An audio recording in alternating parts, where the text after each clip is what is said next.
രണ്ടുപേരുടെയും വിഷമത്തിന് നമ്മൾക്ക് വാക്കില്ല. ശരിക്കും പറയുകയാണെങ്കിൽ 20 വയസ്സായ മകൻ പഠിക്കാൻ പോയ സ്ഥിതിയിൽ ഇത് സംഭവിക്കുന്നതും ഇങ്ങനെ അദ്ദേഹം തിരിച്ചു വരുന്നത് ഏത് അമ്മയ്ക്കാണ്? അമ്മയെ കാണുമ്പോൾ ശരിക്കും നമ്മൾ കണ്ണുനീര് വരും. അവർ ഭക്ഷണം കൂടി കഴിച്ചിട്ട് 3-4 ദിവസമായിട്ട് വലിയ ദുഃഖത്തിലാണ് ഈ കുടുംബം ഇരിക്കുന്നത്.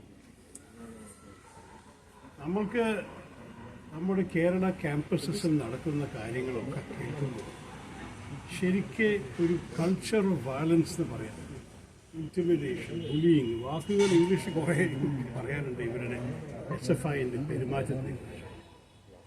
ആദ്യം ഈ സംഭവിച്ച ഇൻസിഡൻറ്റിനെ ഒരു തറോ ഇൻവെസ്റ്റിഗേഷൻ വേണം, ഒരു സംശയമില്ല. അവരിന്ന് വരെ എല്ലാവരും പിടിച്ചിട്ടില്ല എന്ന് മനസ്സിലാക്കുന്നു. ഇനിയും 1-2 ആൾക്കാരെ പിടിക്കാനുണ്ട്. പക്ഷേ അതുമാത്രം പോരാ. നമ്മളെല്ലാവർക്കും അറിയാം, SFIക്കാർ ഇതൊക്കെ ക്യാമ്പസിൽ ചെയ്യാൻ ധൈര്യം തോന്നുന്നു തന്നെ അവർക്ക് അവരുടെ പാർട്ടിയുടെയും സർക്കാരിൻ്റെയും പിന്തുണ ഉള്ള കാരണം മാത്രമാണ് അവർക്ക് ധൈര്യം വരുന്നത്. അതുകൊണ്ട് പോലീസുകാർക്കും ഒരു പരിധിയും കാട്ട് അതീതമായിട്ട് അവർക്ക് പ്രവർത്തിക്കാൻ സാധിക്കില്ല എന്നും എല്ലാവർക്കും അറിയാം.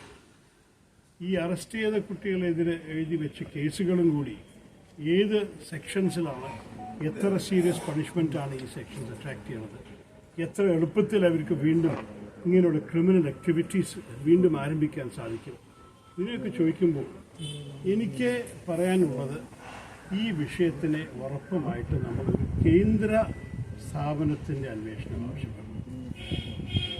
ഞാൻ കേന്ദ്രത്തിൻ്റെ വലിയ ആരാധകനല്ല, നിങ്ങൾക്കറിയാം.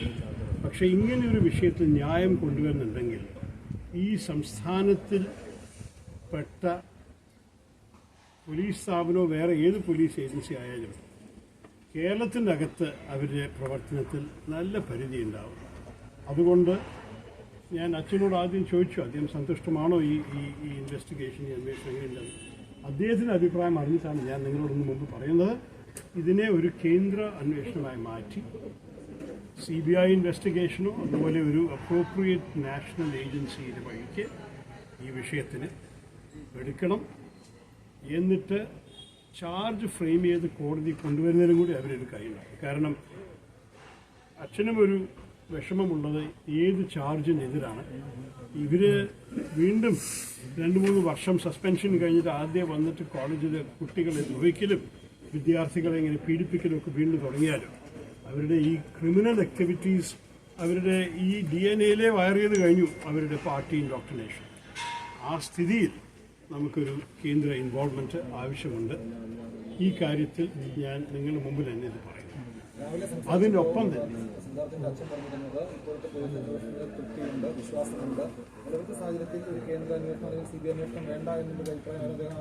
എന്നോട് ഞാനിപ്പോൾ സംസാരിച്ച ശേഷമാണ് ഞാൻ പറയാം. അതുകൊണ്ടാണ് ഞാൻ അദ്ദേഹത്തോട് ചോദിച്ചിട്ട് ഇത് പറയുന്നു. രണ്ടാമത്തത്, ഇത് ഒരു ഇൻസിഡൻ്റാണ്. പക്ഷേ ഈ ഇൻസിഡൻറ്റിൻ്റെ പുറകെ വേറൊരു യാഥാർത്ഥ്യം വളർന്നിട്ടുണ്ട് നമ്മുടെ ക്യാമ്പസിൽ. ഇതും നമ്മുടെ സർക്കാരിലേക്ക് വിട്ടുകൊടുക്കാൻ സാധിക്കില്ല. എൻ്റെ അഭിപ്രായത്തിൽ ഈ കാര്യത്തിൽ നമ്മുടെ ഒരു സിറ്റിംഗ് ജഡ്ജിൻ്റെ ഒരു എൻക്വയറി വെച്ചിട്ട് നമ്മുടെ ക്യാമ്പസസിൽ നടത്തുന്ന ഈ സോ കോൾഡ് സ്റ്റുഡൻറ് രാഷ്ട്രീയം, ഇത് വിദ്യാർത്ഥികളുടെ രാഷ്ട്രീയമാണോ അതോ ക്രിമിനൽ എലിമെൻസിനെ പാർട്ടിയുടെ പേരിൽ ഇൻഫിൽട്രേറ്റ് ചെയ്തിട്ട് ഇവർ ഒരു റെയിൻ ഓഫ് ടെറർ നടത്തുവാണെന്ന് നമുക്കറിയില്ല. പക്ഷേ ഇതാണെങ്കിൽ ഇത് ഒരു ജഡ്ജ് കണ്ടുപിടിക്കണം. ഇത് ഈ ക്യാമ്പസ് മാത്രമല്ല, ഇവിടെ നമ്മൾക്ക് ഈ സിദ്ധാർത്ഥൻ്റെ ജീവിതം രക്ഷിക്കാൻ സാധിച്ചില്ല. പക്ഷെ ഇനി ഇതുപോലെ വേറെ എവിടെയും സംഭവിച്ചാൽ ഇരിക്കാൻ വേണ്ടിയിട്ട് നമുക്ക് ഒരു സീരിയസ് പ്രൊഫഷണൽ ജുഡീഷ്യൽ എൻക്വയറി ഞാൻ ഡിമാൻഡ് ചെയ്യുന്നു. നമ്മുടെ സംസ്ഥാനത്തിൽ എല്ലാ ക്യാമ്പസിൻ്റെയും സ്റ്റുഡൻറ് പോളിറ്റിക്സിൻ്റെ യാഥാർത്ഥ്യം മനസ്സിലാക്കാനും സ്റ്റുഡൻസിൻ്റെ അഭിപ്രായങ്ങൾ കേൾക്കണം, അഡ്മിനിസ്ട്രേറ്റേഴ്സിൻ്റെ അഭിപ്രായങ്ങൾ കേൾക്കണം, ഫാക്കൽറ്റിയുടെ അഭിപ്രായങ്ങൾ കേൾക്കണം, അച്ഛനമ്മമാരുടെ അഭിപ്രായങ്ങൾ കേൾക്കണം. ഒരു serious investigation under the direction of A sitting judge. ഇത് മാത്രമേ ശരിക്കും നമ്മൾക്ക് ഈ ക്യാമ്പസിൻ്റെ വയലൻസിനെ കൺട്രോൾ ചെയ്യാൻ സാധിക്കും. എല്ലാ 2 ആഴ്ച വല്ല ഇൻസിഡൻറ്റ് ഉണ്ടാകും. പലവരെ പീഡിപ്പിച്ചു, പലവരെ അറ്റാക്ക് ചെയ്തു, കല്ലെറിഞ്ഞു, പിന്നെ പരിക്ക് എത്തിച്ചു, എല്ല് പൊട്ടിച്ചു, ഇതൊക്കെ കേൾക്കുന്നുണ്ട്. ഇത് ഒരു മരണം വരെ എത്തിക്കഴിഞ്ഞു. There is something wrong. ഞാനും പഠിച്ചു വളർന്നതാണ് ഈ രാജ്യത്തിൽ, ഞാനും കോളേജിൽ പഠിച്ച ആളാണ്. ഇങ്ങനെയൊരു രാഷ്ട്രീയത്തിൽ കേരളം എന്തുകൊണ്ടാണ് പോകുന്നത്?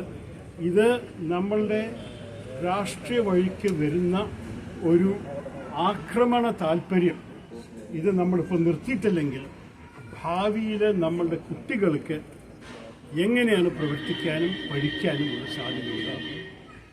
ആക്രമണ രാഷ്ട്രീയം തന്നെ നമ്മുടെ സംസ്ഥാനത്ത് നിർത്തണം. പക്ഷെ പ്രത്യേകിച്ച് ആദ്യം നമ്മുടെ ക്യാമ്പസസ് ഈ ആക്രമണ രാഷ്ട്രീയത്തെ വളരാൻ നമ്മൾ സമ്മതിക്കരുത്. അതുകൊണ്ട് ഒരു സീരിയസ് ഇൻവെസ്റ്റിഗേഷൻ അതിലും നടത്തണമെന്നാണ് എൻ്റെ ആവശ്യം.